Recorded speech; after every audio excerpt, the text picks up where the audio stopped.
Welcome to this edition of the Million Dollar Mastermind podcast. This is where we pick the brains of high achievers from all walks of life and get their hard-earned, real-world insights on winning. I'm your host, Larry Weidel. So the amount of wealth that's been, since the internet, the amount of wealth that's been created, it's not generationally. You can create an app and all of a sudden become a billionaire. Yeah. So I think the speed at which wealth is created has changed a lot with technology. I chaired the Disruptive Technology Center at Stanford University, and I'd see companies that it was just a brilliant 25-year-old kid had a great idea, and he gets backed by Sequoia, and 5 years later, he sells his company for $500 million. So it happens much quicker. I think we're only in the third inning in the evolution of family offices. I think today, family offices are very inefficient, very fragmented, and also very siloed. And I think that's about to change. But the reason I think that family offices are important is twofold. First, the less important from an economic standpoint is I think that as private equity and venture capital disrupted the public markets in the mid-'80s because there's a better model. So let's say you have a company and you've got to report to a guy like me every 90 days. It's hard to run a company efficiently, very challenging. So private equity and venture capital came in. It's like 2% covers the overhead, 20% I make money. If you make money, it was a better model. You don't have to report every 90 days. The industries took off. They exploded. What's happened, though, in many instances is that many of these firms have become too big. And a lot of the private equity firms have bastardized the business, and it's become an AUM, assets under management game. Right. And so I think what's happened is family offices now, as private equity and venture capital disrupted the public markets in the mid-'80s, family offices are starting to disrupt private equity and venture capital. And the main reason is they've got patient capital. And it all goes back to alignment of interest, because let's look at how everybody's compensated. So if you're a partner at a private equity firm, you're compensated to flip companies every 3 to 5 years. It's not good or bad, just the way it is. And so if you look at the typical model of these companies, private equity firm A buys a company, sells it to private equity firm B 4 years later. They try to make money on it and sell it to private equity. So it could be sold 3 to 4 times in a 20-year period.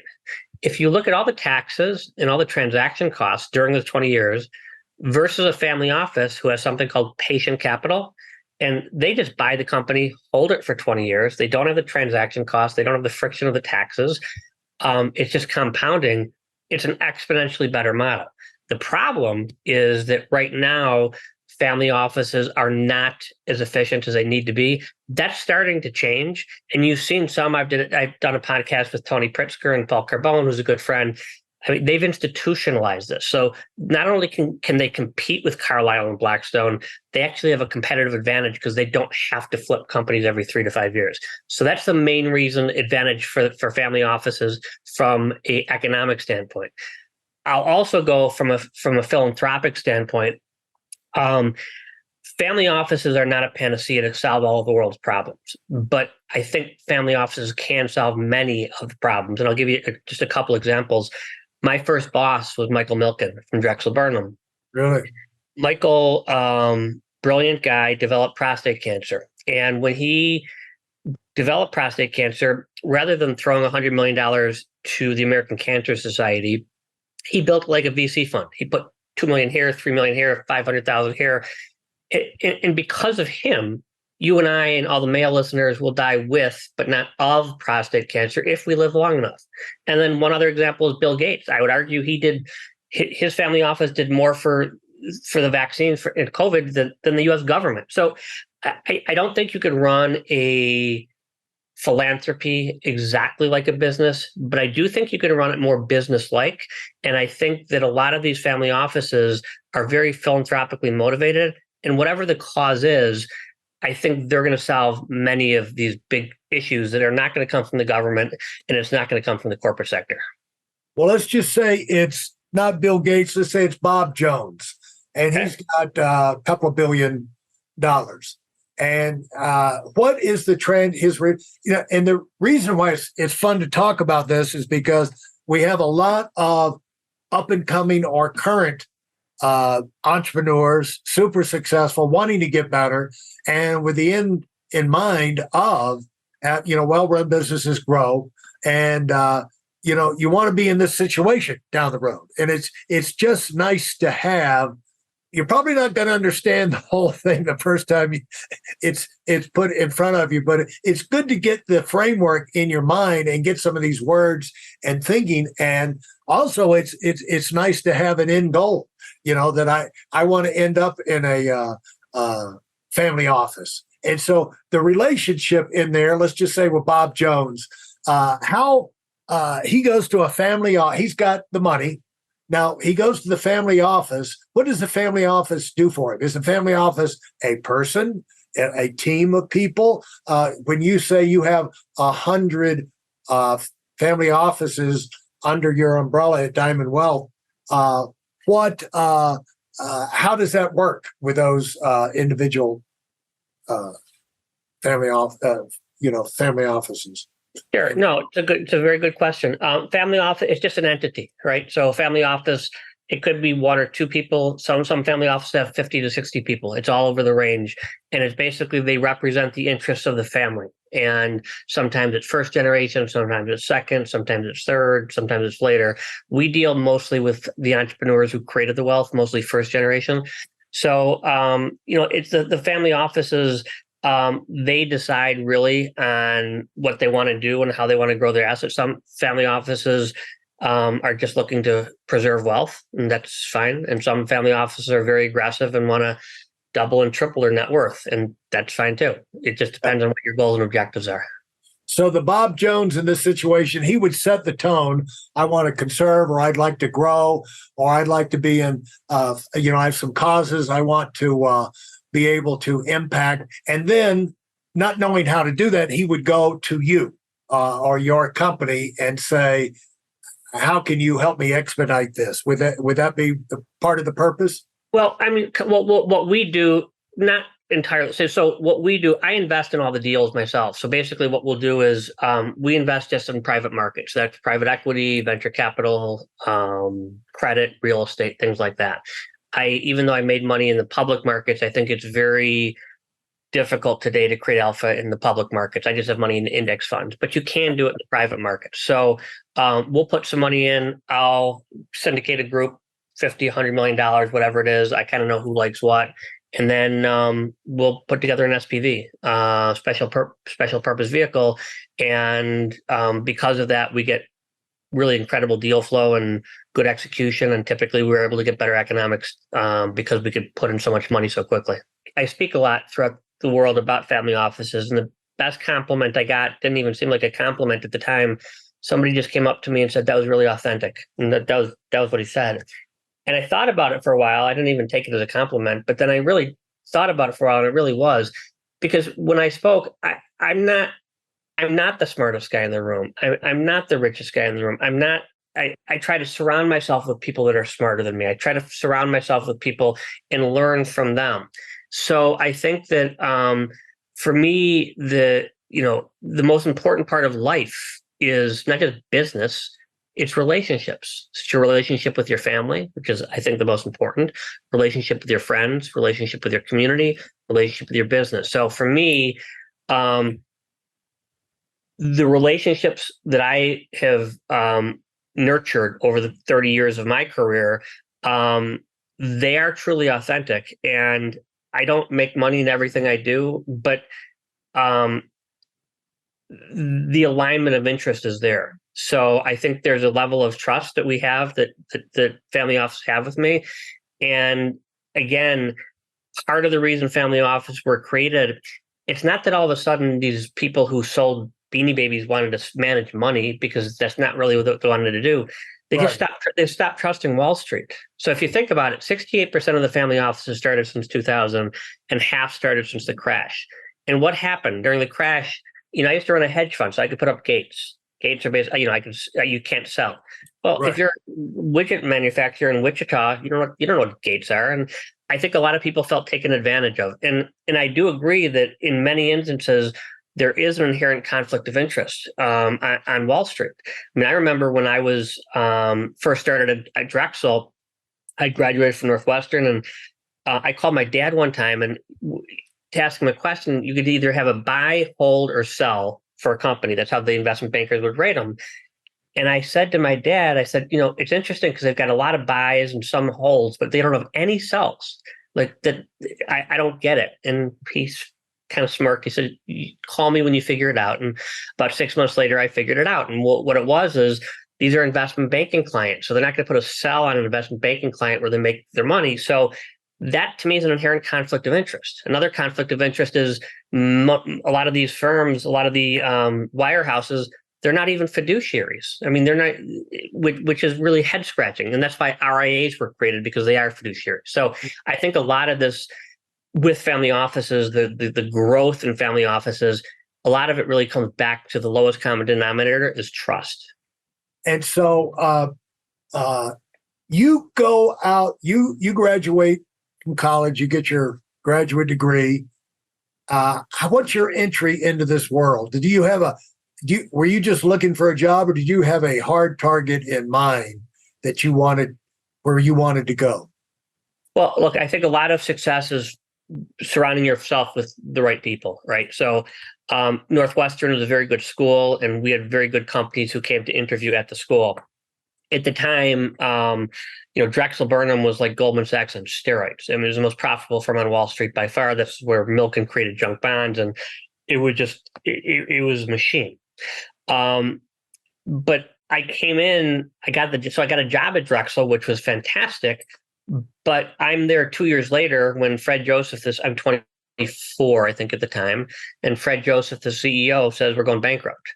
And I'm watching all these men in their 60s and 70s and 80s openly cry, and that didn't happen in the 80s. Many of them lost all of their money. So for me, the takeaway for me, and I don't consider myself an entrepreneur, even though I did start my own company, the takeaway for me was that I would never be loyal to a company, ever, but I would always be loyal to people. And I learned that lesson from Drexel. It says, if this could happen to Drexel, this can happen to Goldman, this can happen to any firm. But I would always be loyal to people. And that's sort of an adage that I've had as I've grown my business, that I'm very loyal and trusting of people, but not of a company. A company is just a bunch of shareholders or XYZ. It means nothing to me. Now, when your first 2 years there before the bust, did you, thinking back, were there signs, or what was it like in that? I mean, was there an arrogance? What was it like that led up to that? Arrogance is an understatement. Well, look, it was arrogance, but it was arrogance, but it was like, these literally were, many of these people were the smartest guys in the room. I mean, the talent level at Drexel was just phenomenal. So I was on adrenaline just because I love working around really, really smart people and being challenged. These were brilliant people. And if you look at what came out of Drexel, Blackstone and all these firms that came out that are a result of Drexel, it's still a tight community. So it was really an anomaly. I was just happened to be there. My goal was to be there for hopefully 50 years and hopefully run one of the divisions one day. But 2 years later, the company imploded. So I just think that there was some sort of, it's like, I'm a big basketball fan. When Jordan played and, they had the championship seasons, there was just an aura about them, about the Bulls. And I think there was that feeling at Drexel, which was really neat to be a part of. I certainly didn't earn it, but I was part of it only because I worked there, and I could see it. I could sense it. When you went out and started your hedge fund, you had, by necessity, having to be rubbing shoulders with smart, highly successful individuals. How did that impact? I have to think, Ron, you were in an enviable position to have some of that. Like if a bee goes out and gets pollen from the flowers, that you had a chance to pick up some good things, good insights, good instincts, good information, good contacts from the circle of people that you were working with. What do you think? 100%. I think that what I try to do is, my dad was a banker, and he used to always tell me, he said when he'd have a meeting, he could always tell who the lawyer was, because the lawyer in the meeting was always the one who was trying to show that he was the smartest person in the room. Right. And the entrepreneur would come in. Sometimes he's loud and sometimes he doesn't talk. And his job there was not to be, but to find the smartest guy in the room. And that's really what I look at for myself. I don't want to be the smartest guy. I want to be the dumbest guy in the room. I want to be the poorest guy in the room. I want to surround myself with people that are better than me. And as a result, that's how you learn. So that's kind of how I look at the world. Yeah. And so what was as Pinnacle progressed, growth forces you to, you swell up and you've got to come up with new solutions and things that worked things that worked at a certain level don't work anymore in terms of personnel, delegation, tracking. And how did you evolve as the leader of the team, keeping up with all the moving parts? How'd you develop? Well, the hardest part for me, and probably for most entrepreneurs, is delegating, because you just think I can do everything better than other people, right, and you trust yourself. But to delegate, in order to grow, by definition, you have to delegate. So what I did is I just found people in areas that were smarter than me in different areas that I trusted implicitly, and then learned to delegate. But that didn't come naturally. It came after trial and error, and it came from the fact that if I wanted to stay here, I could do everything myself. But if I wanted to grow and to get up in here, I'm going to have to do that. So that's what caused me to do it. And at some point, I think we realize one reason we're so much better at other people than doing things is we've done it more than they have.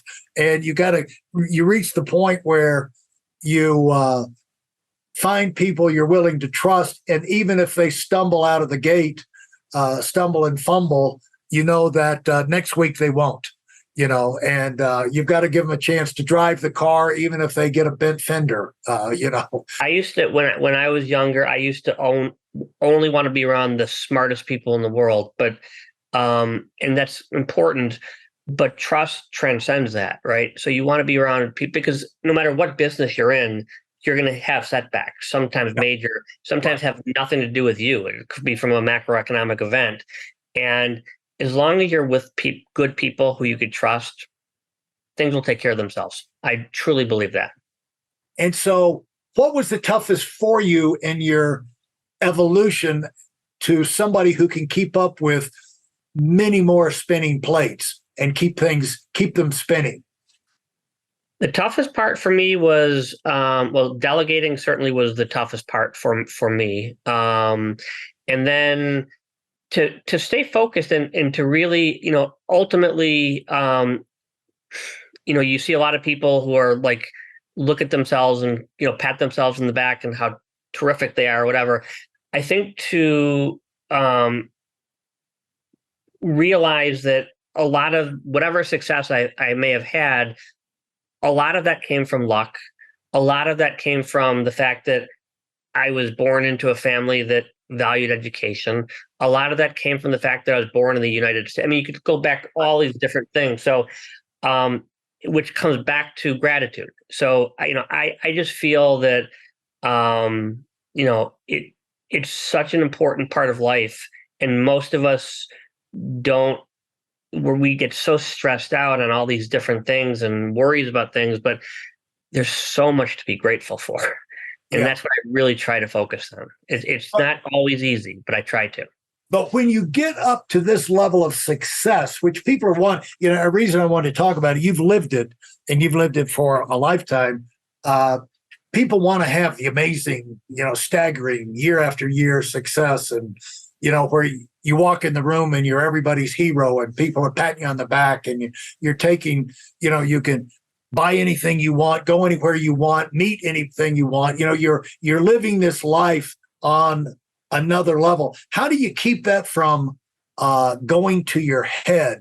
Because, how would you address the issue of, and you had to face it pretty early on, success being harder to handle than failure? It's a great question.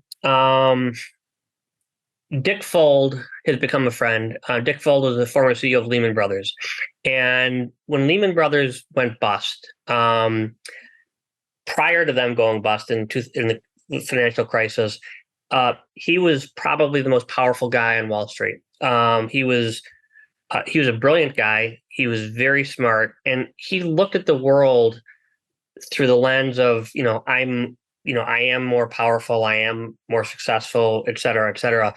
And then when Lehman Brothers came down, he got humbled, and I think he's changed and he's grown a tremendous amount as a human being. And he's actually a wonderful, wonderful person, which people don't necessarily see that. I think that I gave a talk to Northwest, to my alma mater, and they said, what's important to you? Now, it'll come back to a story that my daughter, who was 8 years old at the time, asked me.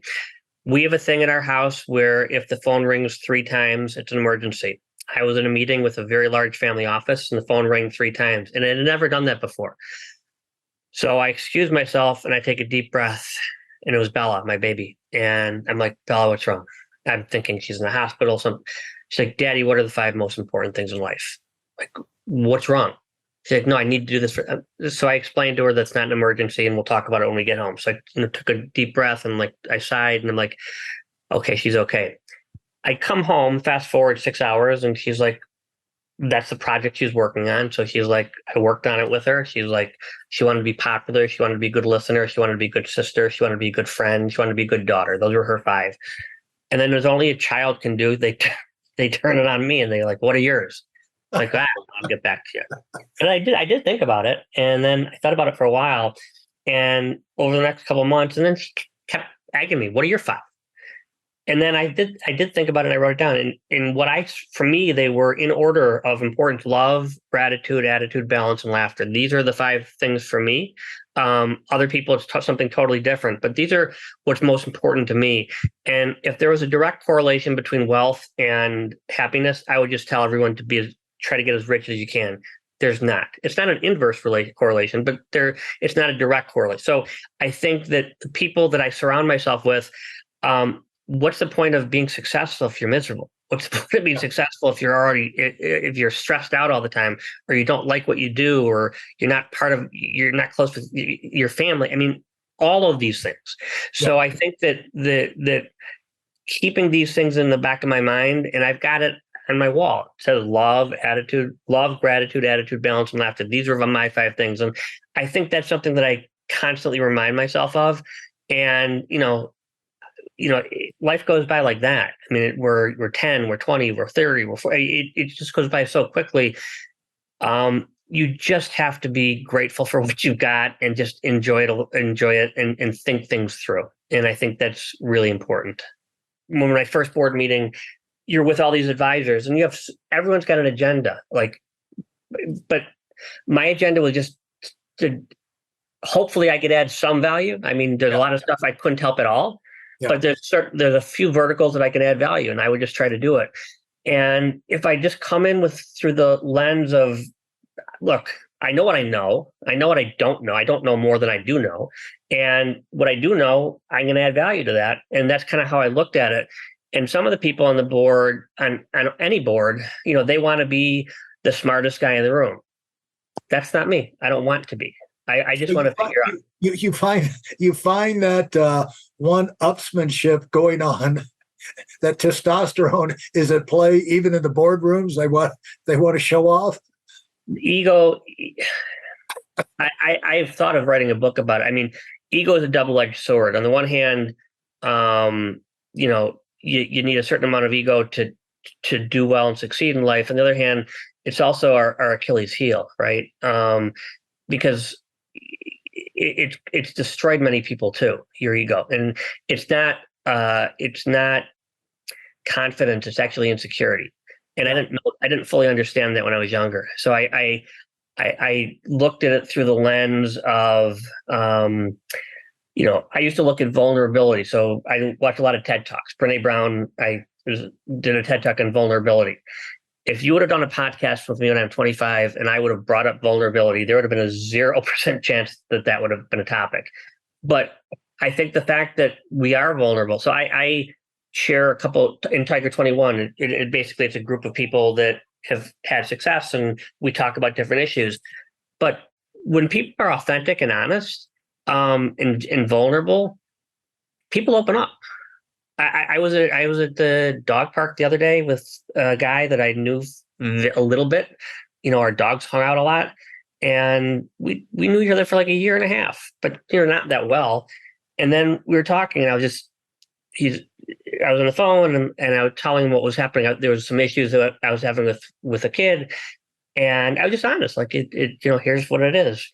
And then he opened up to me. He's like, "Yeah, I've got this." And so I just think that if you look at it, it's philosophical, but like we're all in it together. I mean, if you look at it like it's me against the world, and your life's going to suck. But if you look at it, how big is it? How big is the whole? I think you could live a much more content, happy, satisfied life. So the metrics that I use are probably the metrics that a lot of your listeners who are 25 use currently, and what they want to do, how they want to accomplish it, how much money they want to make, where they want to live, how they want to live, and all that. And I'm not minimizing that, but I'm saying you get to a point in life when enough's enough, and you just have to enjoy what you're doing, and you have to be real, and you have to be authentic. And Shakespeare's quote, "Be true to thyself." I think that's probably one of the most prophetic things anybody's ever said. I think it's really true. And so 12, you sit on the advisory board of 12 privately held companies, and you act as chairman for 4 of them. Isn't that, being chairman of a board, isn't that a time-consuming thing? It does consume time, but I will only do it if I know the people, if I really like the people, I really believe in the company. So if I get to hang out with a friend, for 4 hours every, month or so, that I really like and respect, and I like what he's doing, it's not work. Yeah. I don't look at it as work. Well, let's talk about the not work side. One of the great things about being in business for yourself, having your own company, is you can take the time, you get the money, but making money. I've always felt sorry for guys that own, they own and manage the restaurant, because they're making a lot of money, but working 100 hours a week, and they never get away from it, because, you have the people problem, and the server didn't show up, and the manager stealing money, around the corner. And, it's just a rat race. And so many jobs you get out there where you have all the money, but you don't have any discretionary time. And then some places, they have plenty of discretionary time. They just don't make any money. And so how have you balanced that out with your life to where you do have the enjoyments, the recreation, the things that you want to do that are fun for you and your family to do? And what are some of those kind of things you've been able to do that maybe you wouldn't have been able to do working inside, a big, like Goldman Sachs or something like that? I think part of it, my dad passed at 57, and I think that had a big impact on my life. And I realized, life is very short, and when I'm 100 years old, hopefully, and I don't want to sit back and say, I wish I worked more. I don't think that's going to happen. Right. So it's really the relationships that you make. That's the key. I love to travel. So we get, fortunate, we travel a lot as a family. I love to ski, we do that. So to me, I just think figuring out what's important to you, I don't read as much as I'd like to, but figuring out what's important to you. I've got friends who love being in Colorado and just love climbing, hiking every day. Right. And that's fantastic for them. I like it. I don't love it, but I like it. I like other things. But I just think that you have to find time for things you like, or what's the point? Our time is our most important thing, right? It's the most precious commodity we have. And what did I want to do with that hour more than anything? I just wanted to watch her play. Yeah. And she got upset with me, and she argued with me, and I ended up not going and whatever. But then the next time I did go, and I explained to her, I just like, it might not make sense to you. Like, what possible fun could it be to watch somebody else hit tennis balls with a pro? It makes me happy. I really love doing it. So I think watching my children grow and develop, family, friends, developing good, relationships. There was I watch a lot of TED Talks. There's a TED Talk on, I'm doing a TED Talk in about a month. My favorite TED Talk was a guy who did a longitudinal study on relationships. And basically he studied, I forgot his name, but he studied 250 kids from Harvard starting in 1936 and 250 of the poorest kids in Boston. And he studied their lives. And the study's actually still going on right now. People are in their 90s right now. And he saw some people go from, down here to up here, and some people go from up here to down here. And what he found was the common denominator to live a meaningful life is having quality relationships. And you don't have to have 50 best friends. You could have 2, you could have 1, but having the close relationships with people, that is what matters. And that really resonates with me. So that, to me, developing relationships with people of all ages, from all over the world, it's something that's very important to me.